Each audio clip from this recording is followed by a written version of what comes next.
Hello, welcome to another Search with Sean. And we've only done one of these before, but basically it's like quick fire SEO and AI news. So just getting through some stories. There's so much going on in search, as we know. So just really a whistle stop tour of what's going on and some other things like case studies we chuck in there and insights. So we're usually doing our SEO news episodes, but just a bit more quickly getting through them. So I'll bring up the slides. And how can we make that bigger? So there we go. Okay, that's better. So yeah, firstly, some quick admin, and then we get into stories. So yeah, we've had some really good chats recently. I've just had one recently with James Brockbank as well, which will be up soon.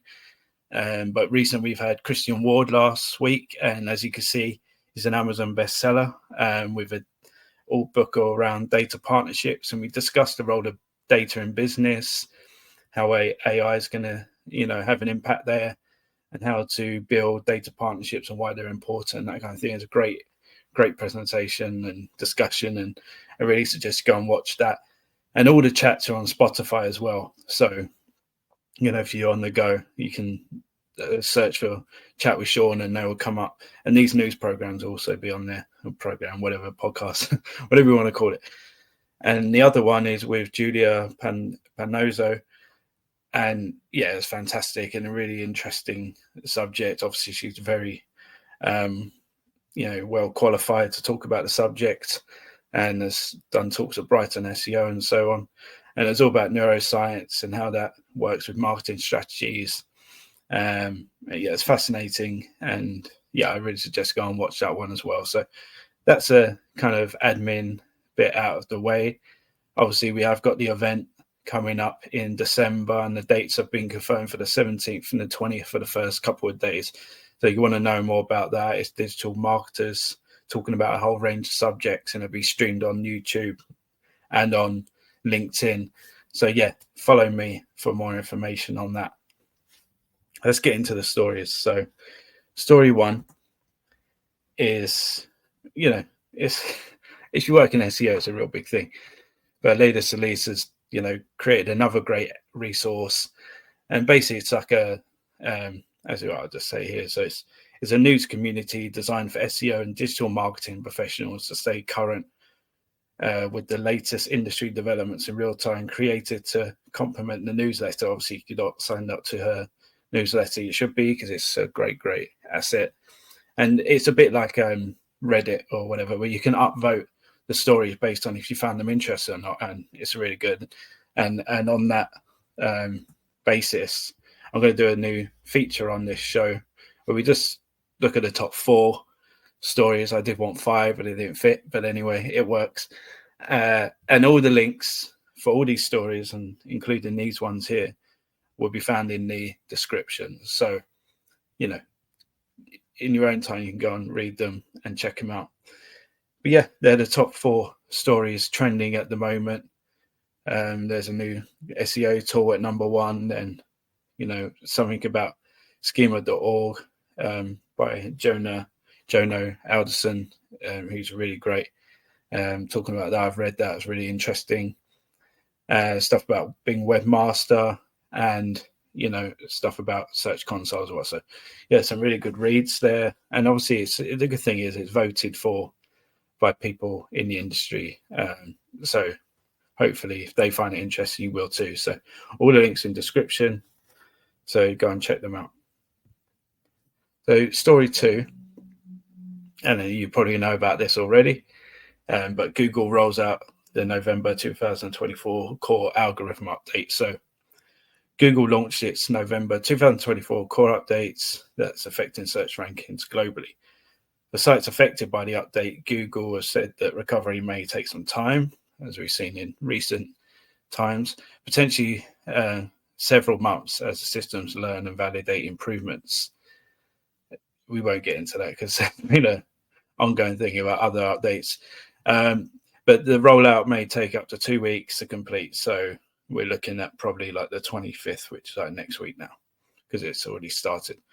So yeah, be interesting. There's already apparently quite a lot of movement. There's some good case studies coming out right now about even early sort of indications of movement. So be interested to see what happens post, everything that goes on. So I'm going to turn the sound off on my computer because we're going to get a lot of noise coming in. Okay, so let's go on to story number 3. And this one is around ChatGPT. So yeah, it's sorry, I'm just sorting, things interrupt you and then you get off your flow. So yeah, we're back on it now. So yeah, in terms of ChatGPT, Search GPT or whatever, apparently it's like still obviously extremely a long way away from Google in terms of market share. However, Aleda Solis again has, it got some data from SimilarWeb that we're showing in a minute. And I'll show now actually because so you can look at it.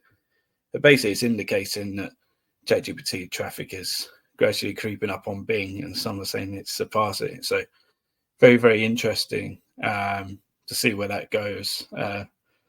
Obviously, Bing have spent a decent amount of money on search in the last few years, so that's not going to be great from their side of it. But yeah, I know it's quite a small screenshot, but if you go onto Aleda Solis's LinkedIn, you'll be able to find this post. Or if you go on SimilarWeb, you've got access to that. You can find out this information.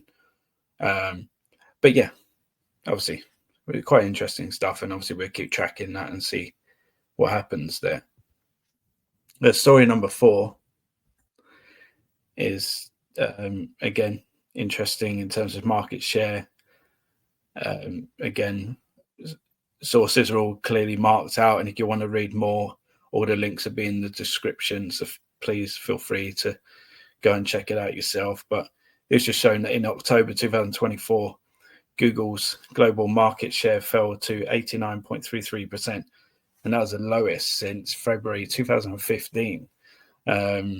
So yeah, it is. Also, it doesn't look, it's still obviously hugely dominant, but there are some shifts in the market, and it's worth looking at. The story number 5. This has been something, as Joe points out on LinkedIn, which again you should go and follow her. It's really good stuff on her profile. But generally, something we've been probably expected for a while, but help a reporter out, now known as connectivity or connect. I'm not even going to try and say that because, yeah.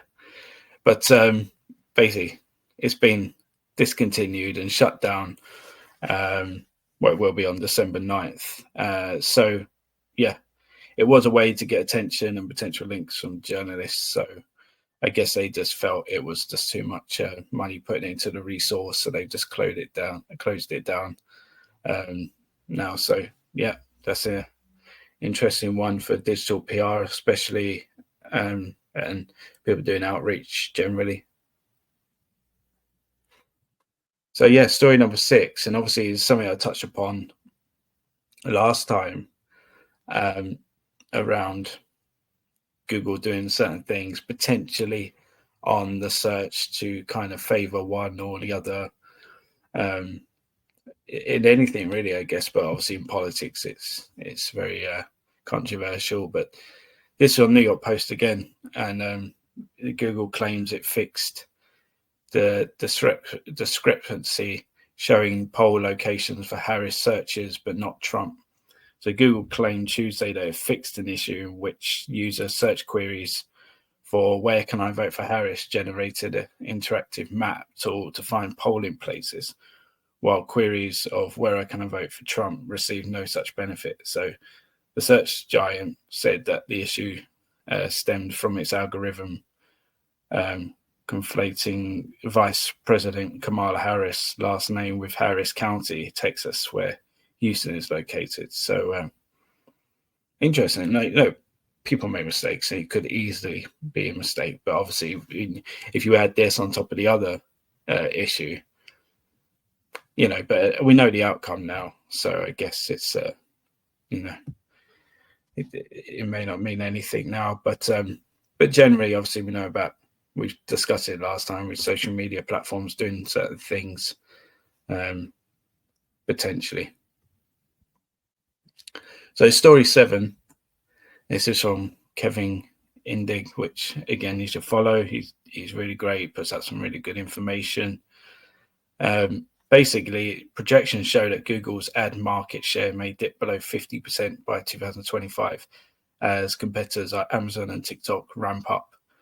And again, obviously, if you add on to what we discussed previously with their market share, very interesting times for Google. And I do feel like with these, I'm bashing Google all the time. I'm definitely not deliberately doing that. Obviously, they've said in other podcasts they've given me a living, so definitely not the case. But obviously, they are going through some tough times right now. They're looking at story number 8, and this is from Sarah Tahir, who obviously is a good friend of mine, been on the show, and I'll drop a link actually so you can watch that. But 1 in 20 new Wikipedia pages seem to be written with the help of AI, and that's from the New Scientist. So nearly 5% of new Wikipedia pages are published in English seem to be contain text generated by artificial intelligence, which could reduce the site's readability.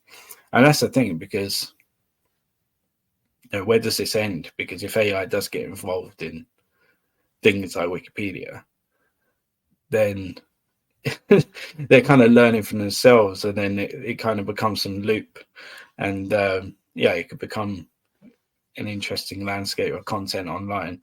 But yeah, interesting. It's not one that I would have thought about, but yeah, interesting data there. So story number 9, Meta takes steps to replace Google index in AI search. So this is from Search Engine Journal. And Meta is reportedly creating a search index for its AI chatbot to deliver AI-generated summaries and decrease dependencies on Google. So Google has crawled the internet since at least this past summer from a user agent called Meta External Agent. So obviously there's a lot more to this, and you could read it. The link's in the description. But there's been a lot of talk around this. Story number 10. I'm flowing through. We've got quite a few, so I just want to make sure they're all covered. So Spotify looks to take on YouTube, and this was actually via a LinkedIn post, but I thought it was quite interesting. So music streaming giant Spotify has launched a major push on long-form video as it looks to muscle in on what's traditionally been YouTube's territory. So Spotify plans to pay video creators for videos based on how much users engage with them. Ads in videos will also be removed for paid subscribers. So there's been an 88% surge in users consuming video podcasts in the past year alone. I know I have, and it was really great when video came onto Spotify. Even music videos. So it's again, obviously Google own YouTube. They're getting it from all sides by looks of it. The story number 11, and Google revises URL perimeter best practices. And I realized last time I tried to say that word, as you're probably quickly getting to know, I can pronounce things wrong quite a lot, as we saw earlier. But hopefully I have learned my lesson there. Google updates search documentation with standardized URL parameter guidelines, recommending, you can see these, equals and then for optimal website crawling. So it's interesting. Obviously, this is a thing we got to. Google does update these documents quite frequently, and obviously, I only seem to learn from them from people like Lily Ray or publishers like Search Engine Journal and so on. So it's important. That's why you should follow these kind of people and subscribe to these publications, because you can miss out on some important sort of document updating and that kind of thing. So interesting. Story 12, and obviously, like I say, we try and chuck in case studies as well into these news episodes. And this is from HRevs or AHRevs or however you want to say it. But basically, they analysed 300,000 keywords, and what they learned about AI overviews, and there's a lot more data. I've just picked out a few bits, so obviously go and feel free to read the actual study, which will be in the description. But approximately 99.2% of AI views are triggered by informational queries, with only about 10% appearing for commercial and transactional keywords. So nearly all, literally 99.9% search results featuring AI overviews also display at least one other search feature, such as a feature snippet or people also ask boxes, with an average of 3 additional features per result. I think this has been something that's been heavily talked about. You know, a lot of the time people are saying that the AI views pretty much replicate exactly what's in the search feature. So yeah, are both needed, or you know, maybe they can mix it up, and you can obviously write like a range of search features. So maybe they need to see how they conflict with each other. The story 13, I thought this was quite interesting actually, and this is from PR Newswire. I stumbled upon this really, to be fair, but Costa Rica, first country in the world to use artificial intelligence to create its nation brand strategy. So Costa Rica has become the first nation to employ artificial intelligence in formulating its national brand strategy. So in collaboration with Bloom Consulting, I don't know who they are, but they're involved. The countries utilize AI to process and analyze extensive data, including previous studies on national brand perception, strategic national documents, global future trend reports, and interviews with stakeholders from various sectors. So, you know, this is the thing. AI is opening the door to be able to do these kind of things and perhaps build better strategies and plans. But obviously, we don't know the result of this, whether the reputation or tourism will increase in Costa Rica. We'll have to wait and see, but interesting nonetheless. The story number 14, and this is an interesting one that did the rounds, and I saw it, and it was an interesting piece.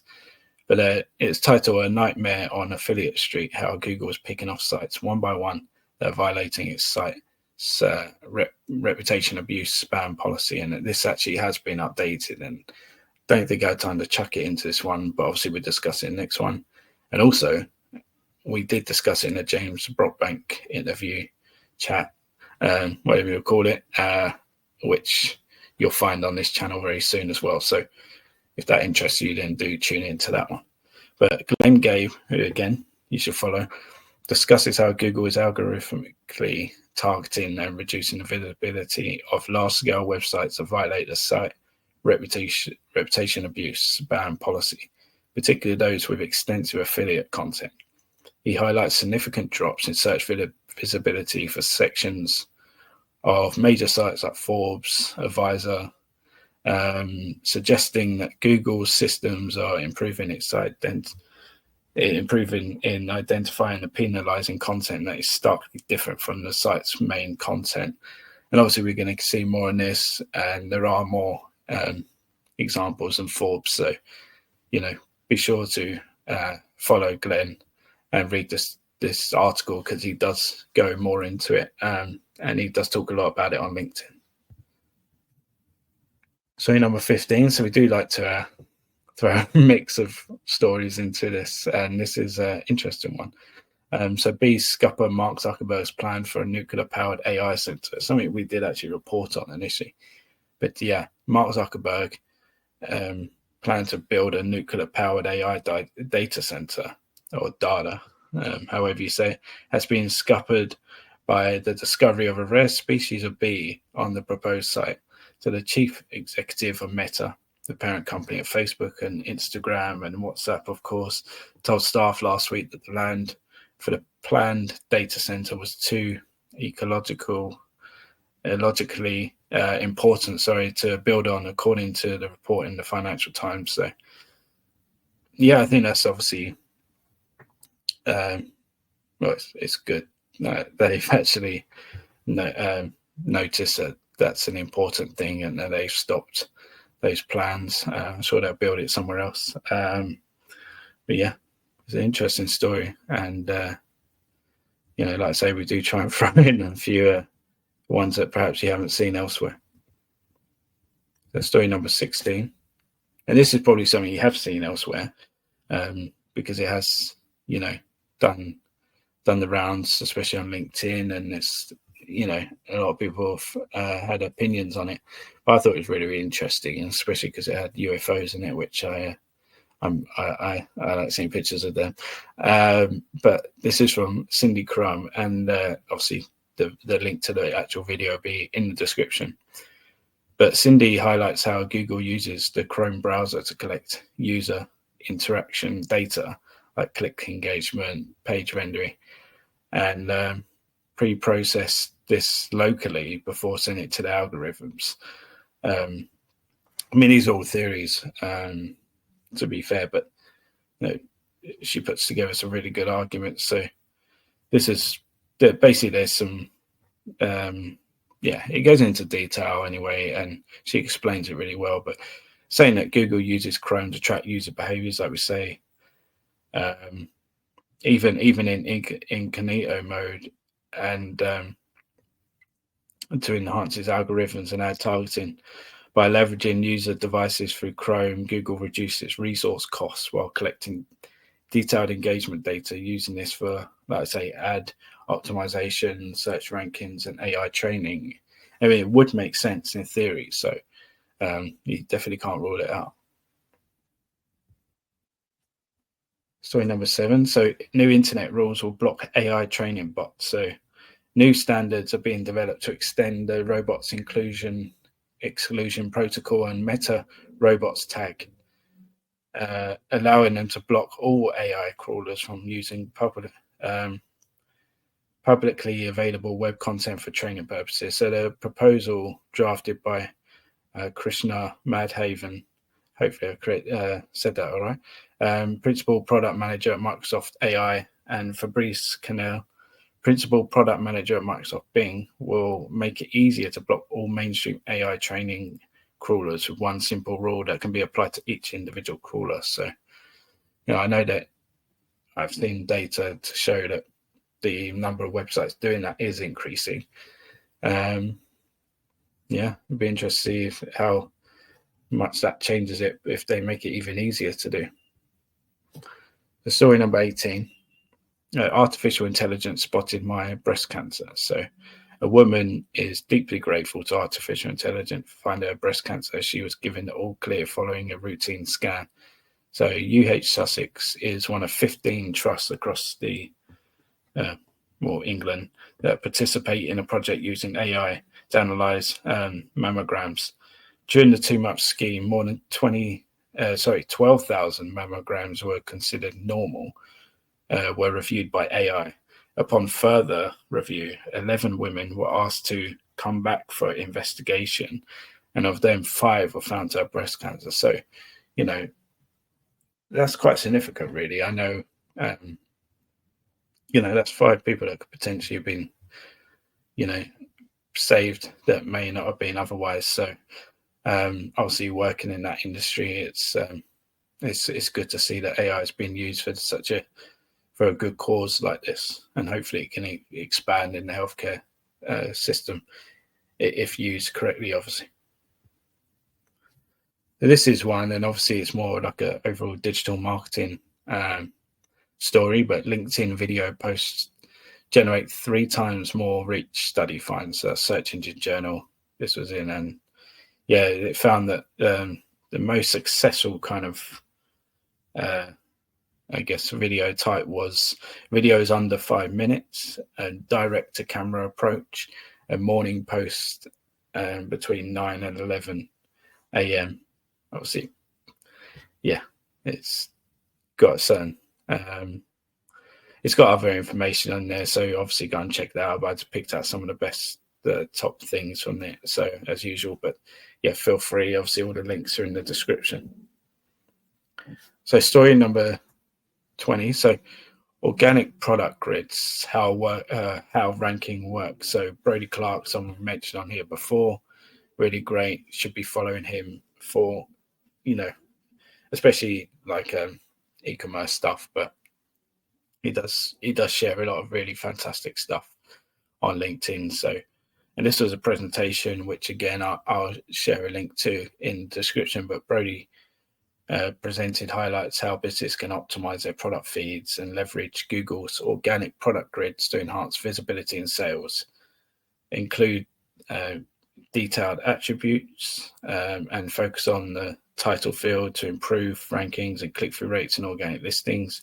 Use tools like Google Search Console and Merchant Center Next to track the effectiveness of free listings and refine strategies accordingly. So yeah, he goes through a lot more than that. Obviously, that's just a few snippets, but he has a really good presentation and definitely one you should check out if you're working in e-commerce or you've got clients in that space. Definitely some things you can learn. So again, something we touched on before, but Department of Justice, antitrust officials reportedly pushing for Google to sell Chrome browser. So yeah, interesting. Obviously, I'm intrigued to see where this goes because myself and Adair did chat about this originally, and I did think that nothing would be done because I think I thought Google was way too powerful for anything to happen, honestly. But it feels like they want the officials really do want to make an impact and really do something quite severe, or at least more than just the usual fines anyway. But yeah, officials from the Department of Justice are reportedly planning to ask the judge to force Google to sell its Chrome browser. The remedy would follow a ruling in August in which the federal judge found the tech giant violated the law and held a monopoly on online search. As we know, the Department of Justice Antitrust Division is also expected to ask Judge Amit Mehta to impose data licensing requirements along with other remedies tied to AI and its Android smartphone operating system. Bloomberg reported on last Monday, I presume, or it could be this Monday actually, probably this Monday, citing people, yeah, basically it's from Bloomberg, to keep reading. But yeah, these are all kind of breaking stories I kind of had to add, to be fair, because there's so much going on. I had it all set out, and then it kind of just new things kept coming in. So yeah, I had to keep adding, and there could have been more, but yeah, had to cut it somewhere. But basically, ads are now being found in Google AI overviews. We knew it's coming, but yeah, it's here. It looks like I think it's in America anyway. So yeah, there's kind of an example of it where the AI view and then a kind of sponsored result underneath, and that was from Search Engine Roundtable. So yeah, check that out. Some screenshots there, and there's some more on the actual link. Story 23, like I say, it's not just news, or this is news to an extent, kind of in a way, but it's just generally updates for people in the market, and I'm really looking forward to this one. I haven't yet listened to episode 1, but it is live on Spotify now. So if you type in the SEO Pattern podcast, you'll find it. And it's from Mark Williams Cook, who again we've mentioned, and you should be following because he, again, like the others, he puts out some great stuff. But basically, the sales pitch is: do you wish Google search patterns were easier to read? Do you wish they knew? Do you wish you knew which were important? Well, basically, this podcast is going to go through everything every Friday, a 10-minute discussion led by Notebook LM. We'll discuss all the kind of different patterns of Google because they've got so many. And, you know, like I was discussing with actually on the interview that you can watch with James Brockbank, is that even though they may not be utilizing all the patterns right now, it does show their intent. So it gives you an indication of where they're going or where they want to go anyway. And also on this Notebook LM, I've been using it recently, especially the kind of discussion-led functionality on there, and it's really awesome. Like if you find a really interesting document, you want to learn more about it, put it in. It's fascinating, really. So yeah, I recommend that to get involved, and it's free. So definitely check it out. And this one was interesting. We'll finish off with this one because Marie Haynes, who's fantastic, and you should be following her as well. During a recent podcast I was watching of her, she said about if you type search engine into Google, what it comes up with. And obviously you would think it would be number one result, number two result, and so on. So be Google based, but actually it's not. And obviously I know that search results all vary, but she was saying she was getting the same result. And as you can see, it's, search engine journal first, and then and it's funny enough, the title was about search engines other than Google, and second one was Bing. So do they actually see themselves as a search engine? Who knows? But yeah, I'm going to wrap it up there. I know there's some little errors in and around there, but hopefully you can go and check them out. All those stories in your own time. The links are in the description. Obviously, if you enjoy this kind of thing, do please like the video, subscribe to the channel, and any comments. What story did you find the most interesting? Did you have any thoughts on any of the stories? I'd love to hear that and see it in the comments and read it. But yeah, hopefully you found this helpful and learned something, and speak soon.